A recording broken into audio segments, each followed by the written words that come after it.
In the first year, you don't really see that much in terms of large organizations, but the second year, it starts to embed, and the third year, it expands exponentially. And so if you're waiting 1 or 2 years to hop on the AI bandwagon, before you even get to the front line, those companies, your competitors, have left you in their wake. Listen, people don't know who we are.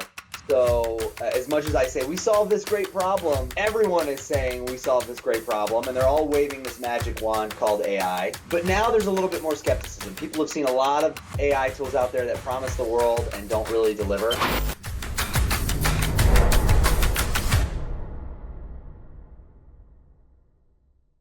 Welcome back to Raw AI Solutions, the podcast where we discuss and explore how business leaders are navigating the fast-moving world of AI and digital transformation. I'm your host, Denise Powell, and today we are joined by Zach Hawley, the founder and CEO of Steerco. So, Zach, welcome to the podcast. Lovely to have you here. Yeah, thank you so much for having me. Zach, would you like to kick us off? Tell us a little bit about yourself and your company. I'm the founder of Steerco, and we're building the first AI platform that actually does the work for customer success managers and account executives and account managers. Things like company research or success planning or account planning, QBR decks. The problem right now is that CS teams and any post-sale team really, they're being asked to do a lot more with about the same amount of people, or in some instances less resources. And that really hasn't changed over the past few years. And with the advent of AI, we really feel like there's an opportunity here to increase the output of every CSM, but more importantly, increase the job satisfaction of everyone in the go-to-market space. The stuff that we're automating is stuff that nobody liked doing anyway. And so the faster we can get you back on the phone and back in front of customers, doing the things that you really like to do, the better chance that you have of really enjoying your work again. And so we feel like AI is well positioned to automate all of those other things that you really don't like doing. We often like to say, we do your homework so that you can do your job. I love that. That's such a great niche. What drew you to space? Tell me about your journey, how you've got to where you are. Yeah, I have been in customer success for, maybe 12 years now. And, my last stop, I was managing a team of about $200 million in portfolio value and 40 people. And we did this exercise, every quarter where we talked about, okay, let's update the success plans for all of your customers, and let's make sure we schedule all of the quarterly business reviews that you need to do with all of your customers. And the eye rolls and the slumped shoulders that I would get when we would talk about this were incredibly noticeable. And when I would talk to the people on my team, it wasn't because they didn't know they had to do those things. These are very valuable activities that a CSM or anyone who's managing customers has to do. It's that they take so much time. A QBR, for example, just to prep one QBR at a basic level for a 1-hour conversation can often take anywhere from like 8 to 12 hours of work, because you have to grab all of this data from all these disparate sources, and you have to reach out to a bunch of people who have talked to this customer over the past 3 months.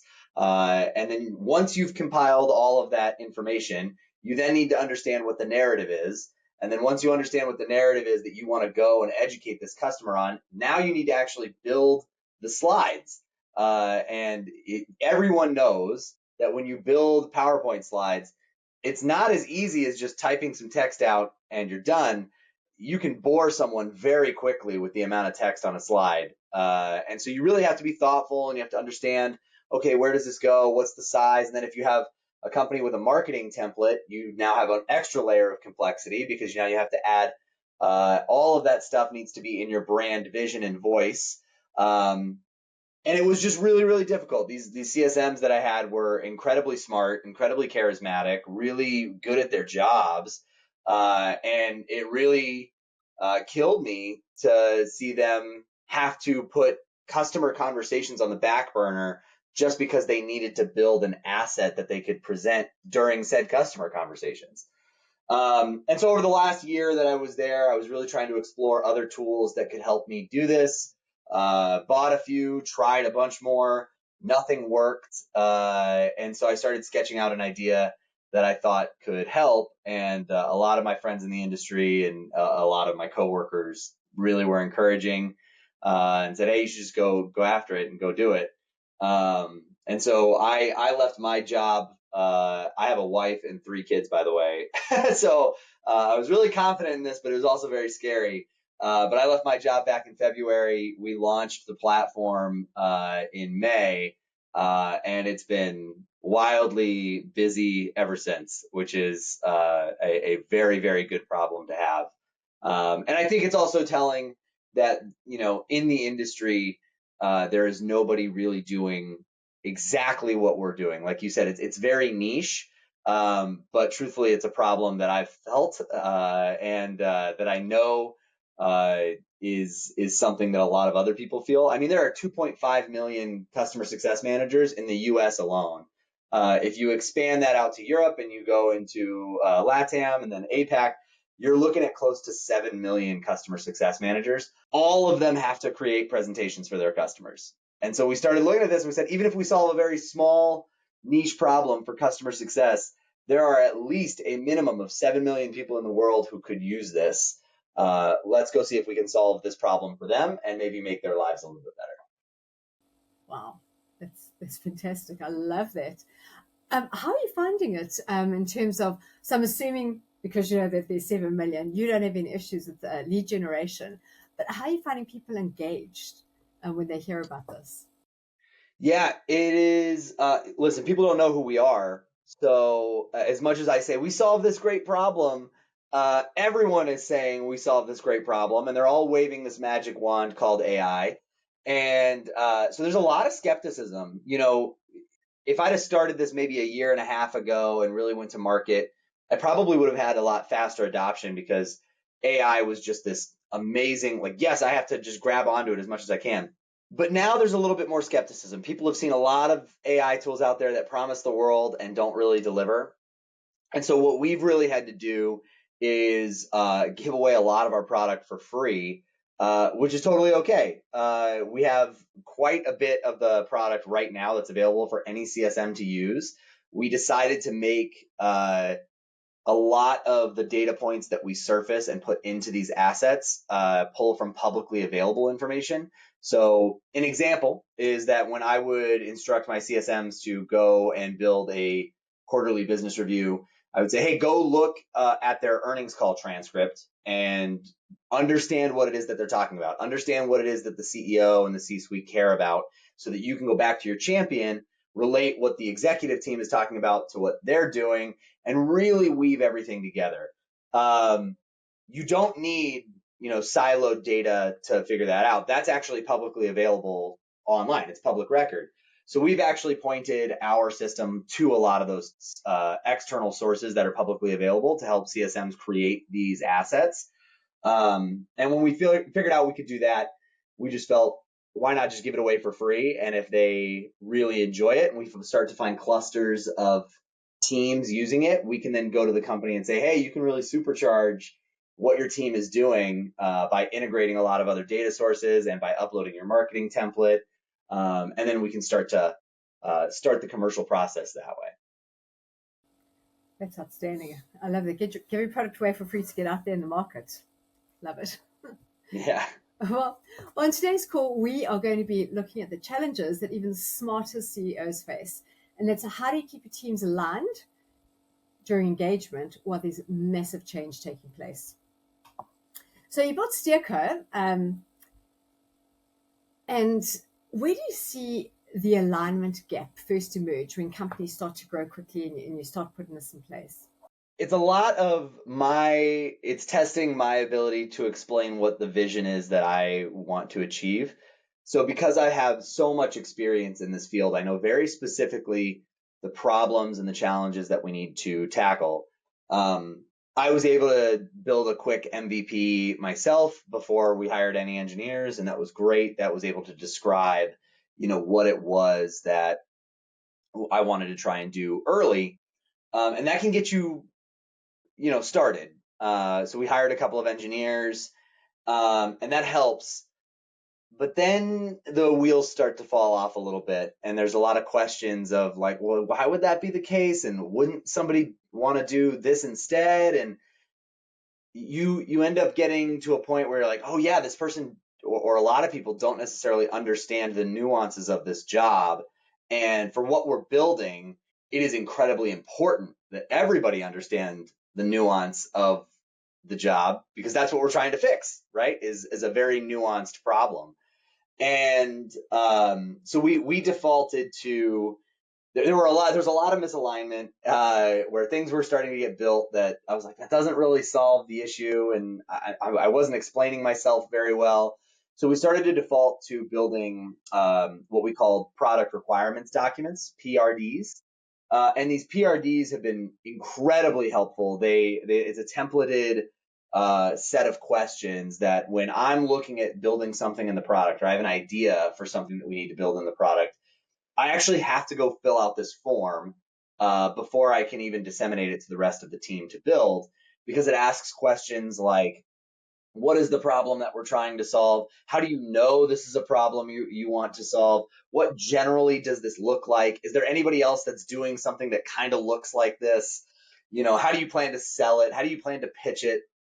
These questions that they really get into the nitty gritty of how you know when you've built something right has been really helpful for us. It takes an extra little bit of time to do, but if you invest that time up front, you don't waste a lot of time on the back end re-explaining yourself or having to rework something that was already built. Completely. And also, if you know the problem you're trying to solve and you've written it down, you have something to measure it against your success. Yeah, exactly. Yeah, and we wrote down our initial product spec.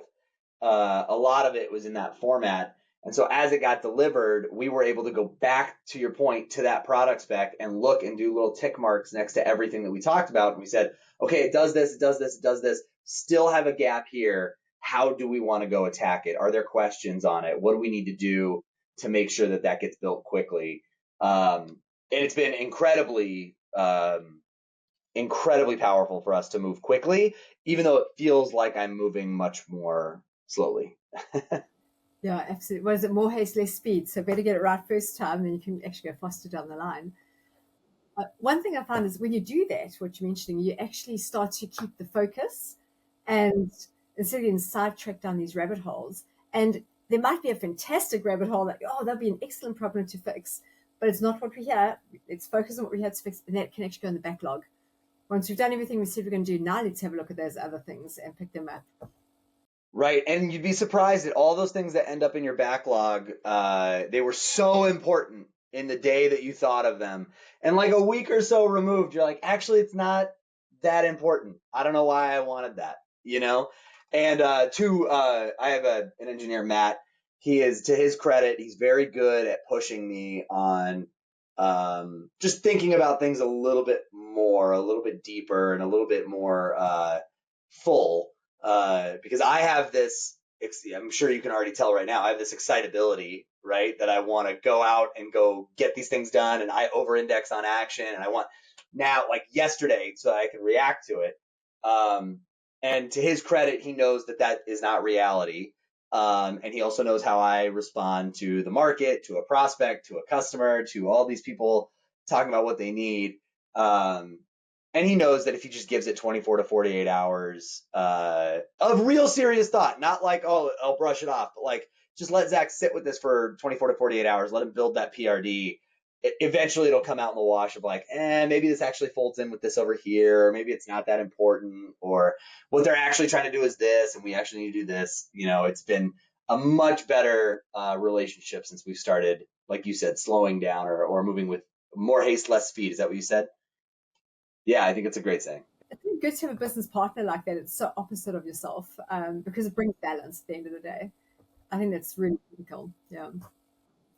So often CEOs, they push new tools to fix any kind of misalignment, but without the buy-in or adoption of the organization. So how do you balance investing in between new technology while ensuring the team is still getting traction on what's been adopted? Yeah, the mistake I often see, I even see it now as we sell Steerco, is people try to tackle problems with tools before they tackle problems with practices first. And it's a recipe for disaster. The tool ends up failing because nobody adopts it, and it's really because you didn't actually tackle the problem first, right? And so what we like to talk about a lot internally is let's just try to fix it in, like, I don't know, an example like Google Sheets, for example. We're a Google shop, right? But let's just try to fix it in Google Sheets first. Let's take a spreadsheet, see if this works. So that's how we were doing our product roadmap for a long time. And it actually worked for a while. And then eventually that didn't scale. And now we knew, okay, now it's time to buy a tool that allows us to do this quicker because it's taking too long and this is fine. But what it's not doing, the tool is not fixing our underlying problem of what should go on the roadmap, right? It's not gonna, we aren't gonna be able to buy a tool that's fixing our problem of how do we do better, more strategic outreach, right? That still, and we're still doing, founder-led sales, and that has been one thing that I've struggled with a lot is when you go outbound, you just wish there was a tool that would just do it for you, and there's no shortcut. You just have to do it. You have to go talk to as many people as possible and get a lot of people to say no to you and kind of just deal with that. You have to fall on your face quite a bit. And man, did I wish there was a tool that would just fall on its face for me. But there's not. And so I think if you can fix that practice, and start to get an understanding of what it is that the process really looks like and what people and skills you need to develop, then once you have an understanding of what that is, you can get the right tool to fill the gaps for what you don't have already. But without an understanding of those gaps, you're going to buy the wrong tool and it's just going to be a waste of money and time, and your problem is still going to exist. One thing I find is companies, they want AI. They know AI is out there, but there's so much AI out there. Like, where do they start? How do they know what they want? They don't even know where to begin looking. And so either have companies like that and think AI is the golden bullet for everything and can do everything. And then other companies are so wary about AI and they're like, whoa, it's going to replace, roles and jobs, and so much AI is out there. How much can you really trust it? And so you get these two spheres of people looking at AI. How have you found the market land? Yeah, I think that AI is in an interesting spot where people both expect it to uh, do everything for them and do it perfectly. And the second it's like 5% less than perfect, it clearly can't do anything. And so we have this unreasonable judge of the quality of what AI should do. And you're right, there are a lot of companies that when they have a problem, they're like, let's just go get an AI tool to fix it. That is not a great practice, but neither is the other end of the spectrum where you're scared of AI, you don't think it's secure, you're not entirely sure where the data is going. There's a little bit of a middle ground that these companies need to fall in. And I'm finding, as I talk to even larger companies, the ones that are erring more on the let's just try it side are way more successful and way more nimble. It's scary to do that, especially if you're a large company and you have a lot of robust security, and you really need to make sure that everything is buttoned up and you know where all the data points go. And that is definitely important. But at the same time, if you waste too much time evaluating all of that security backend, the speed with which AI is moving, by the time you're done with your security questionnaire, which often on these large companies can take 30, 60, sometimes 90 days to finish, by the time you're done, there have been 3 more iterations of an AI that you're going to have to restart your evaluation on. And you end up in just this vicious cycle. So there has to be something that gives, maybe there needs to be a speed to evaluation, or something that allows companies to decide a little bit more. I used to say there's this thing called the OODA loop, which is, I don't know if you've heard of it. It's a military term. I actually had this VP of sales at my first startup I was ever at. He was in the South African Army, and he said they taught us this thing called the OODA loop. It's observe, orient, observe, decide, and act. And the idea is when you're plopped down into a situation, you need to orient yourself to your surroundings, observe what's going on, decide what you want to do, and then actually do it. And the most successful people and the most successful companies are the ones that move through that cycle the fastest. If you take too long to go through one cycle of the OODA loop, you are going to be passed up by all those other people who are finding the important information, deciding and acting very quickly because they're iterating a lot faster than you can. And so I think when it comes to AI, people need to figure out how fast they can move through that OODA loop on any AI, specific AI tool or AI strategy. So that way they can get ahead and start moving on with their day rather than spending their whole time stuck in that orient and observe area of the loop. OODA loop. I'm going to remember that. And one thing I've also found with some of my clients, they're like, well, AI is quite new. Our competitors aren't using it, so we're good for now. Let's just wait another year or two to see what actually happens. And I think when you start to do that, you are going to be so far behind the scale. There was a document I read once that said in the first year, you don't really see that much in terms of large organizations, but the second year, it starts to embed. And the third year, it expands exponentially. And so if you're waiting 1 or 2 years to hop on the AI bandwagon, before you even get to the front line, those companies, your competitors, have left you in their wake. Yeah, and not only that, you are going to eventually adopt a technology that's 2 to 3 generations behind, right?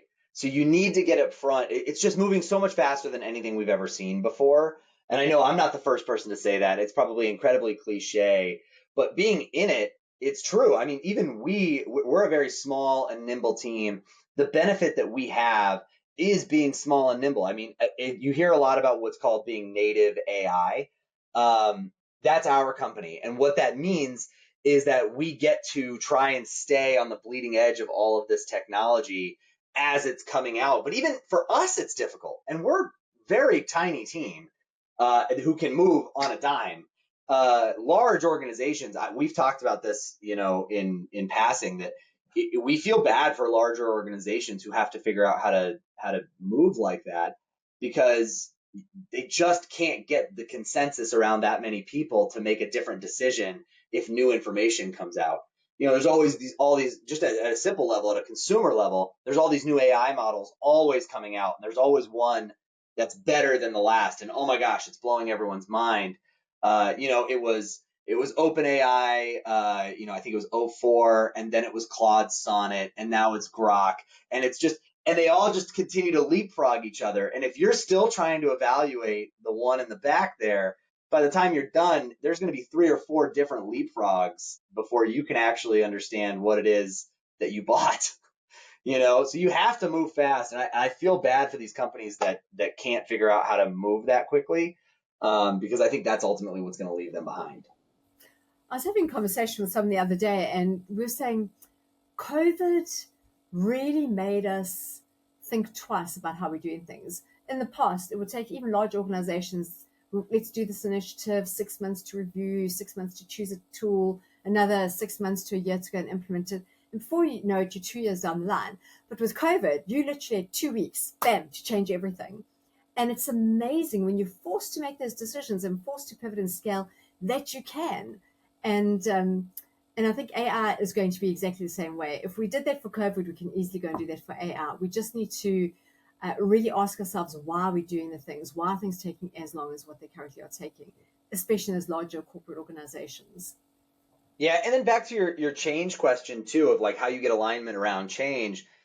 During COVID, it was relatively easy. It was an existential crisis. Nobody really knew what was going on. So when everyone needs to pivot and be 2 weeks to get to the next point, everyone already is aligned. We all know what the stakes are and what the importance is.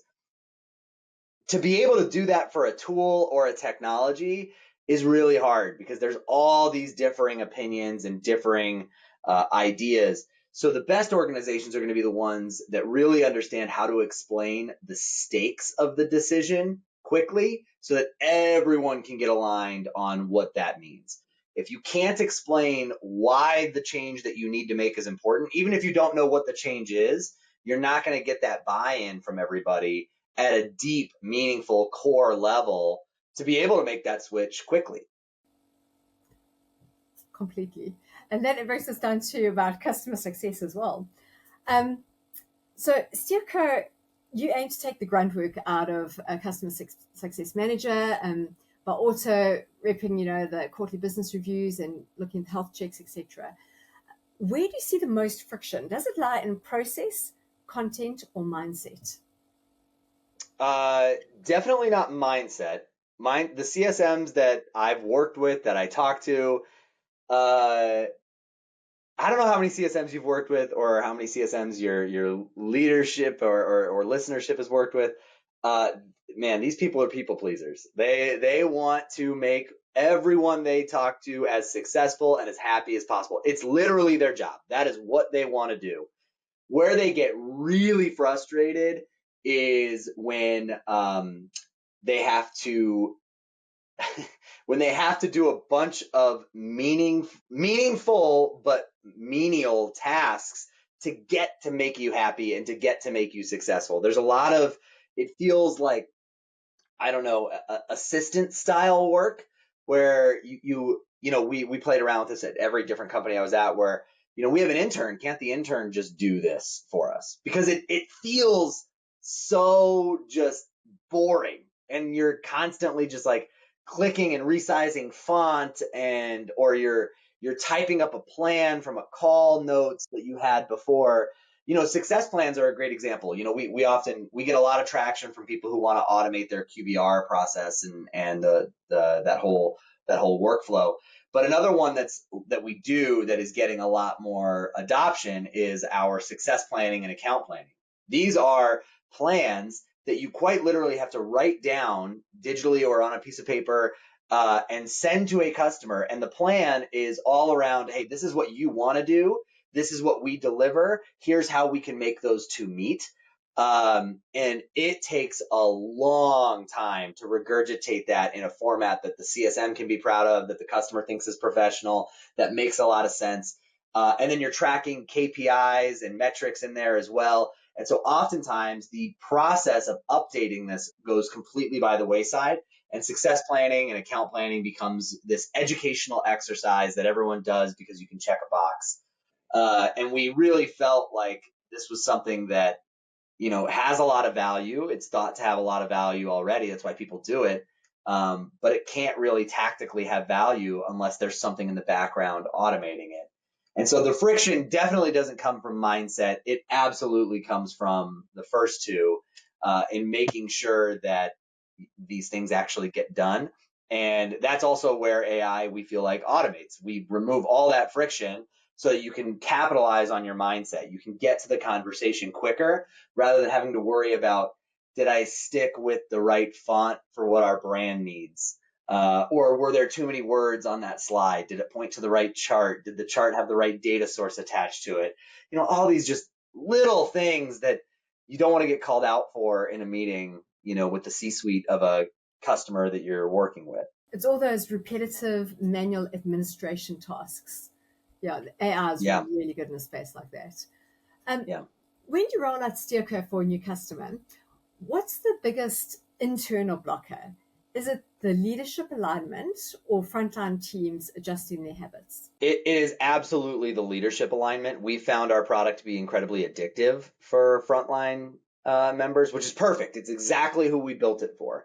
The problem is leadership is used to buying tools that give them measurement or give them telemetry around forecasts or customer sentiment or analyzing the customer base. And we do have that information, but we have not prioritized that because we felt there are so many other tools in the space that do that so well already. And truthfully, everyone has kind of neglected the frontline rep. Everyone has built a tool for the people who write the checks and completely neglected tools for people who actually have to use them.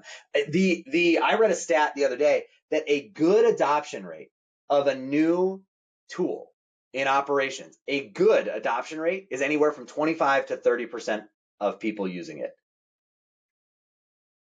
That is absurd that we've gotten to the point where we just think, well, as long as 1 out of every 3 people is using it, we've gotten our money's worth. That is not how we operate at Steerco. We really want to make sure that the tool that we built gets adopted by every person in your front line, because we know that if they're doing that, you don't have to hire as many people on your front line to operate as a business, because ultimately the unit economics of the post-sale customer journey are broken now. You can't just stick with the old, 2 million per CSM. That breaks at scale. So now everybody needs to be managing 5 to 6 million per CSM. And when you say that to a CSM who doesn't use Steerco, their face goes white because they're like, how am I ever going to see my family again? Like, what's going on? And what we've realized is the tool that we've built helps that CSM hear those numbers and say, yeah, I can do that. No problem.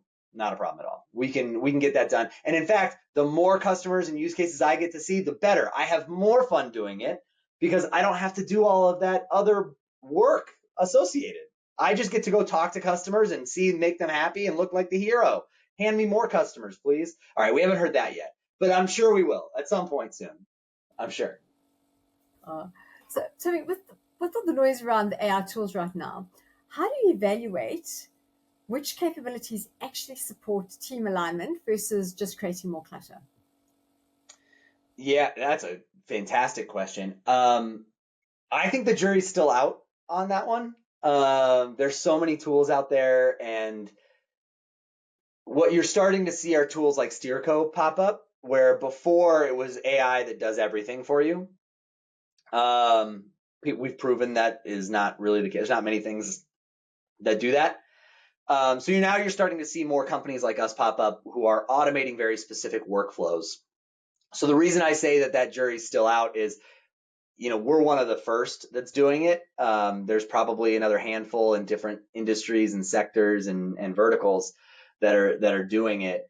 I think you're going to see a complete tech stack reversal. There's a lot of legacy tech stack out there right now, and I don't think they're ready for what's coming. In fact, you can see it in their behavior. They are trying to shove AI down into their legacy product, and it's not really what their customers want. Again, it's not making their teams more efficient, really. It's not making them better, really. It's not making the quality better, like, really. And so I think what's going to happen is you're actually going to see more clutter come in, more tools that do it but those tools are going to cost less. They're going to do more. And instead of, having big, bulky tools that portend to do a lot of things, you're actually going to see, teams that each individual rep, their tech stack looks like it's 3x larger, but each tool they have does a very specific thing for them rather than one tool that portends to do everything. And then maybe in 10 years, you'll start to see a consolidation of that stack, and you'll start to see more of the larger tools that do everything, because there's more small tools that do small things.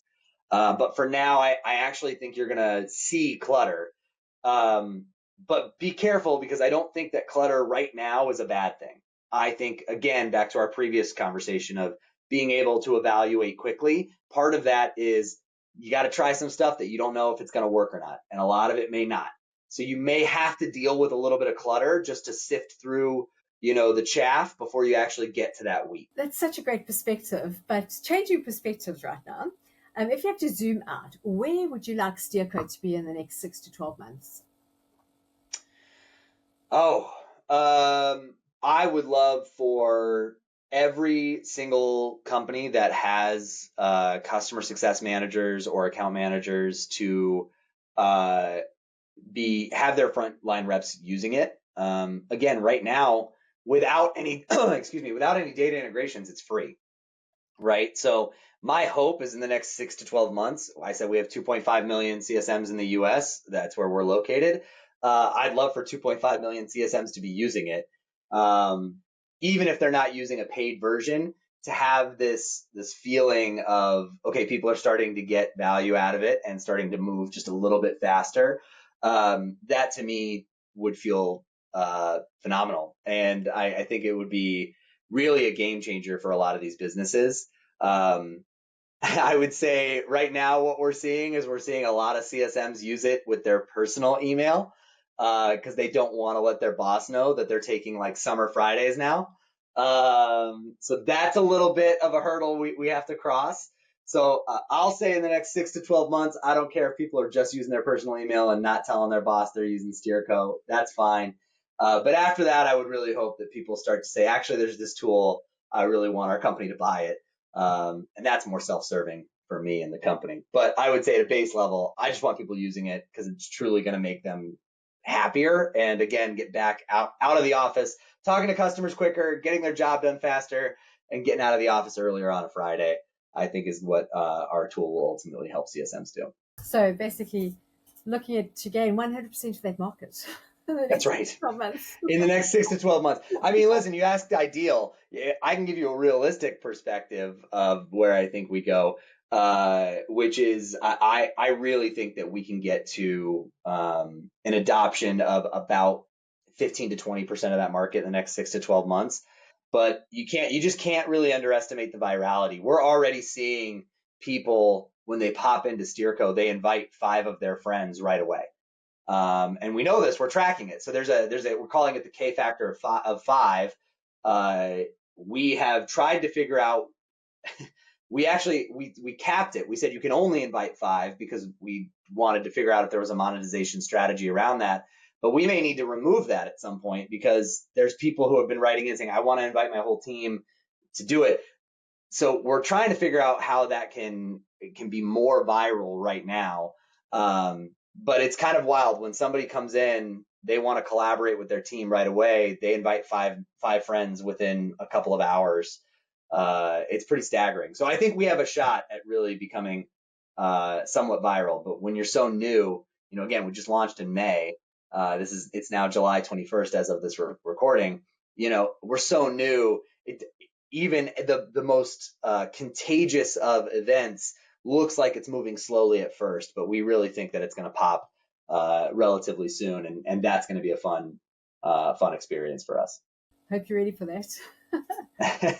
Me too. And what is the biggest challenge that you're facing right now?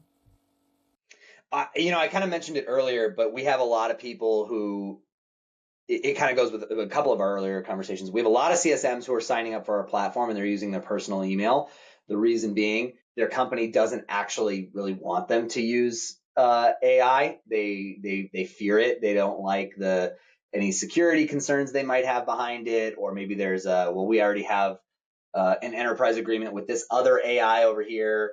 You can't use anything that's not that other AI, and that's also antiquated because what I'm learning is different models are good at different things.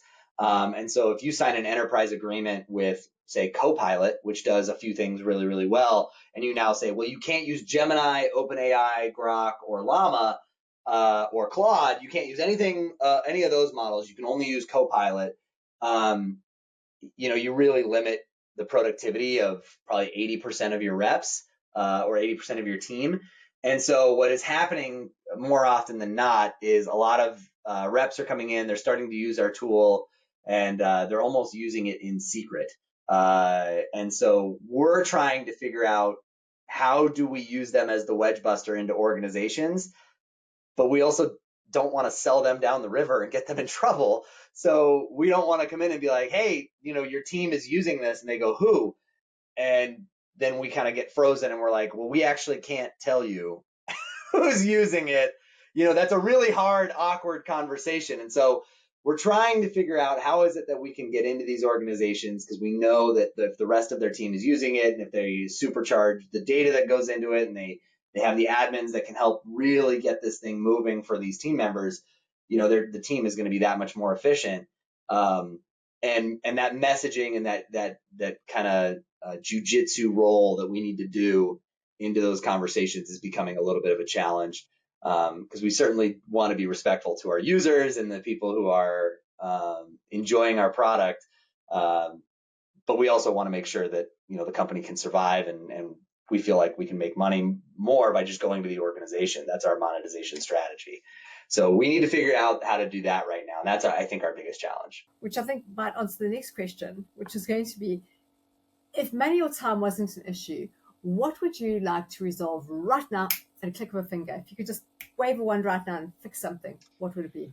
Yeah, I think that the building the product faster as we get requests in, which is hilarious because we build so fast already, and we're so nimble already. We show people what we've built, and I feel like it's slow, and people's minds are blown because of how quickly we're going. But man, the product, getting it in front of people, getting feedback, and then iterating, that initial build just takes so much time, so much planning, so much prep, so much deliberation, so much thought. And it feels good doing it, but then there's this gap between when you've decided what you want to do and it actually becoming a thing, that can be anywhere from like a couple days to a couple of weeks. And the second you get it out there, it's going to get absolutely torched and you're going to need to iterate immediately. And you just want to get past that first step just so you can start to get feedback and work on it. I would automate that if I could. If I could just take what's in my brain or our head of product's brain and put it in front of a customer as quickly as possible in a usable way, that would be incredible because then that would allow us to iterate much faster. Zach, thank you so much for that. But before we wrap up, I just have one question. If you had one piece of advice that you wish you were given before you started everything, what would it be? Remember that the hard part about starting a business is not that it's hard. You already know that it's hard. It's always going to be hard. The hard part is that it's 10 times harder than you thought it was going to be.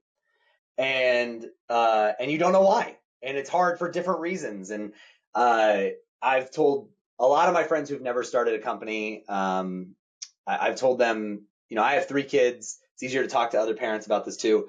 It's the closest thing that I can relate to having a kid, that experience, where unless you've gone through it, it's very difficult to explain to somebody why there's so much more laundry when you've just added one extra person. Like, it's very difficult to explain why you don't have any time, and someone says to you, just sleep when the baby sleeps, right? And you're like, yeah, and I'll do laundry when the baby does laundry, and I'll do the dishes when the baby does the dishes. All these things. It's so difficult to start a business, for so many different reasons. And chief among them is that most of your friends just won't get it and they won't understand. And that's okay. And you don't want to get into like this like suffering Olympics with them about like why it's so hard and because they've got a hard life too, and they've got a hard job and they're stressful and it's all different types, but they have other people they can commiserate with. When you start a business, there's a very few number of people who have done that.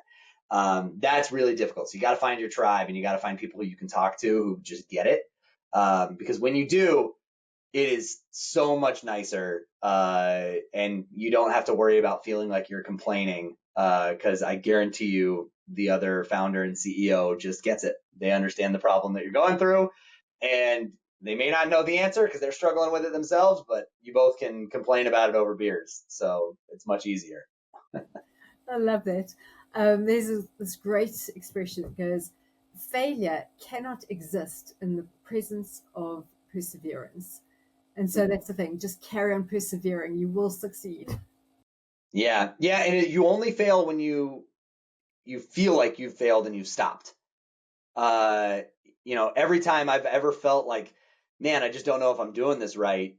If I get up the next day and show up and keep going, it doesn't matter how I felt yesterday. And you'd be surprised too. Even the people who are like, I'm not very smart. I'm not. I don't necessarily have all the answers, but I don't even know what I'm doing half the time. But man, do I just keep doing it. And that is I think that tenacity is something that I even put in our business plan, as one of our core values, and we talk about it all the time, that we may not win because we're the smartest or have the most money or are in the right geo or whatever, but we'll win just because we will keep going. And you can't really stop that. And when somebody keeps going, that's kind of terrifying. And so I think that type of tenacity is really what's going to make our team successful, and a lot of other teams out there too. The most successful ones are the ones that think it's Brene Brown who talks about grit. And I think that that's incredibly powerful. Never a true word spoken, which is fantastic. Zach, thank you so much. If our listeners wanted to learn more about Steerco or reach out to you, where's the best place that they can do that? Yeah, just go to getsteerco.com, and you can check out everything that you need to there. Again, the app is free. Feel free to just sign up and start using it. If you want to reach out to me directly, it's just Zach, Z-A-C-H, at getsteerco.com. Also, I'm fairly certain my phone number is plastered all over the internet. If you want to, you can reach out to me there too. I'm also in various Slack groups as well. So, Slack, text, email, go to the website, smoke signal, whatever it is, I'll probably see it. I'm happy to talk to anybody at any time, and would love to hear from you too.